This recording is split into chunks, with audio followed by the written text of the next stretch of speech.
Hey, it's Richie and welcome to another ARCA track guide. This time we're at Texas Motor Speedway. Today we're going to be running default weather again. The default weather is partly cloudy, 78 degrees, 58% humidity. Winds are north at 2 miles per hour, and this time the track state is at 45%. In the garage we have not changed the steering ratio. We've left it at 12-1. This time, however, the offset is at -11, and the brakes we're bringing all the way down to 60% from, I believe, 64 is default. So 12-1, -11, and 60%. So with that, let's take a look at a qualifying lap. All right, let's take a look at the qualifying lap here at Texas. So we're going to start out here from the pits, and this is another track where we're going to take 2 laps to do our qualifying run. The first lap we will warm up our tires a bit, and then the second lap we're going to go ahead and go for it. So what we're going to do, you can see I did this actually during a practice event, but still was able to get it. We go nice and high up here in 3 and 4 in the opening lap. Again, our goal is to warm the tires up. We do that by going as quickly as we can without actually sliding the tires, so you don't get the tires. I'll go ahead and run up top in 1 and 2. Again, just trying to warm them tires up. We're going to go down the backstretch and into 3 and 4. And once again, we're going to go in on the top side, on the top groove. And we're going to try to get as much full throttle as we possibly can without sliding that tire, staying up top. We're going to come out, we're going to go down towards the bottom of the front stretch here, cutting down, parking up, cutting down, and then down in between. I'll go through in more detail through this lap. We want to get as much throttle as we possibly can in the car throughout this lap to get the best time as we possibly can. You see actually as I go down to 34, that pretty much I'm wide open through 3 and 4 here, and that is a 30.449. You can probably get a little bit faster than that. I mean, this was my fastest lap that I was able to get in this practice. It's a pretty decent lap. So let's rewind this and go through the lap in a bit more detail. All right, so coming off turn 4, we want to aim down as close to the grass as possible. Come up about halfway, and then we want to aim back down as close to the grass as possible. Now you want to get back to the fence as quickly as you possibly can without turning the wheel one way or the other to get there. So once you get up here to the fence, you can see I actually start turning before I get off the gas. And we turn, as we go forward here, we pass the AA.com, and there's really no mark here for you to really see, but we start turning before we get to this black sign down there, quite a ways before we do that. So we start turning, and then we lift. I use a little bit of brake. Some guys don't do that, but I use a little bit of brake to bring the car down to the white line here. So we come down to the white line here, and you'll note that I'm full throttle way before we get to the apex of the corner. So that's kind of why I use the brake to kind of get me the trajectory of the car down to the bottom of the racetrack prior to the apex. So the apex is way out over here. So we're getting down to the bottom. I've used the brakes, and you'll see I'm actually putting a little bit of gas into it because now I'm down, my trajectory's right, and then I'm full throttle. And when I'm full throttle, I'm down on the line right here, and now it's time to drive out of the corner at full throttle. So once you get full throttle on the qualifying lap, you just want to make sure you're in it, and then just drive through it. So if you pick the throttle up too quickly, you'll actually get tight here, and you'll track out this way. You'll know you're doing good when you're full throttle and you're coming out and you're down here, and then come out to the fence nice and easily. So down the backstretch, And again, we're going to get down to the backstretch here.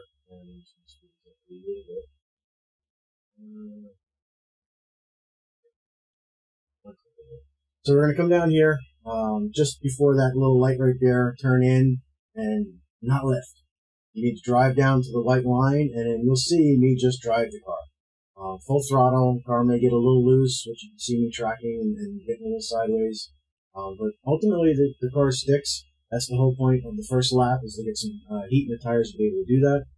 You don't come all the way up to the fence coming out of the corner. You come up as high as you need. But you don't need to come all the way up to the fence. You come up to about halfway here, maybe a little bit more, and then you shoot down and get as low as you possibly can, and then stay as low as you possibly can to get to the line right there. And that is a lap, qualifying lap at Texas. All right, so let's go over the racing laps, or a couple of racing laps here at Texas Motor Speedway. With this particular track, I did a 36-lap run with the car, and I'm going to show you lap 1, lap 15, and lap 30 of the run. And again, with the ARCA car, it seems like we fall off quite a bit from lap 1 to lap 15. Lap 1, I ran a 30.6. Lap 15, I ran a 32.3, which it was quite a bit, almost a second and a half of fall off. However, from lap 15 to lap 30, I ran a 32.3 on lap 15, as I said, but on lap 30, I ran a 32.7. So that's only maybe a half a second between lap 15 and lap 30, as opposed to a second and a half between 1 and 15. So again, it's the plateau that I talk about with the ARCA car, where the tires really give up in the beginning part of a run, and then the tires will plateau, and that fall off will actually plateau and fall off as you go. So with that said, let's take a look at a lap here. So this is lap 1 of the race, of a race run.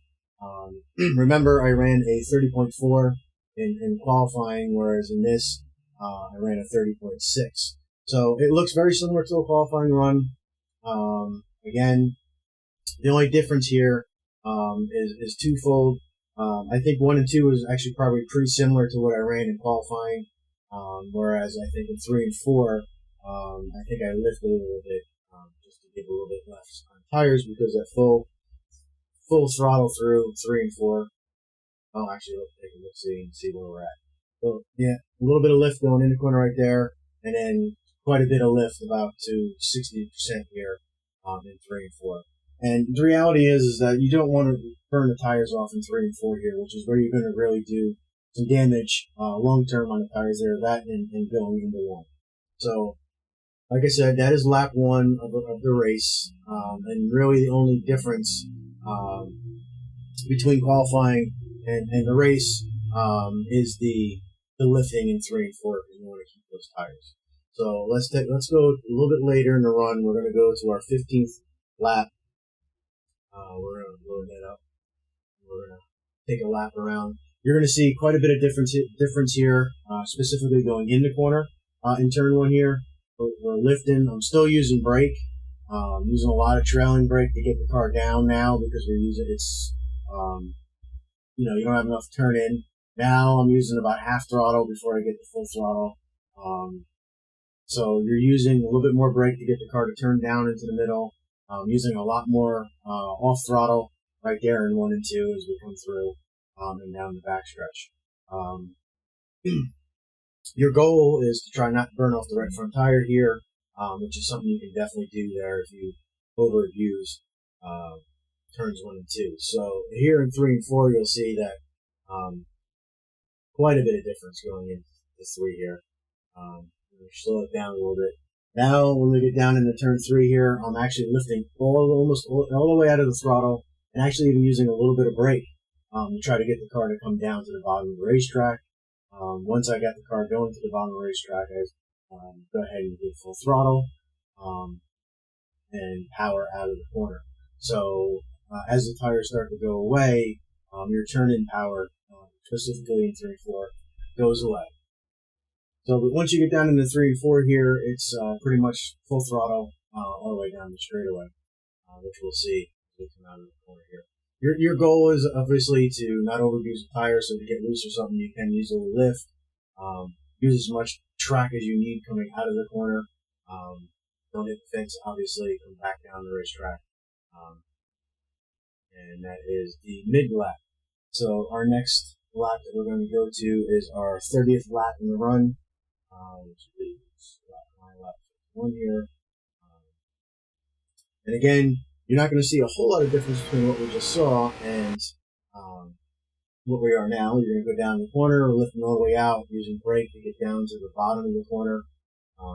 You can even see that actually I don't even make the bottom of the corner here, so if you miss the corner, the bottom of the corner, you can always use this seam right here as your kind of your trajectory target instead of coming all the way down here to the bottom. The goal is to get to the bottom, but if you don't, roll with your punches, get through the corner as best you can using the same line. You'll see I come back down as close to the white line as I can going off the corner.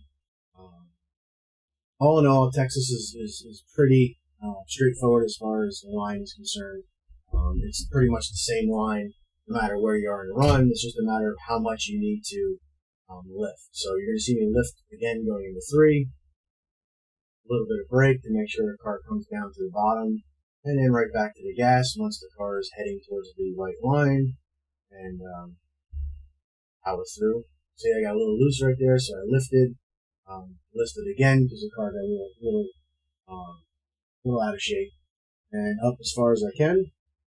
And then back down to the inside and then to the start finish line. So, like I said, Texas is pretty much the same. You'll see that it's basically the same line from the beginning of the run to the end of the run. The difference is how much you're lifting from the beginning of the run.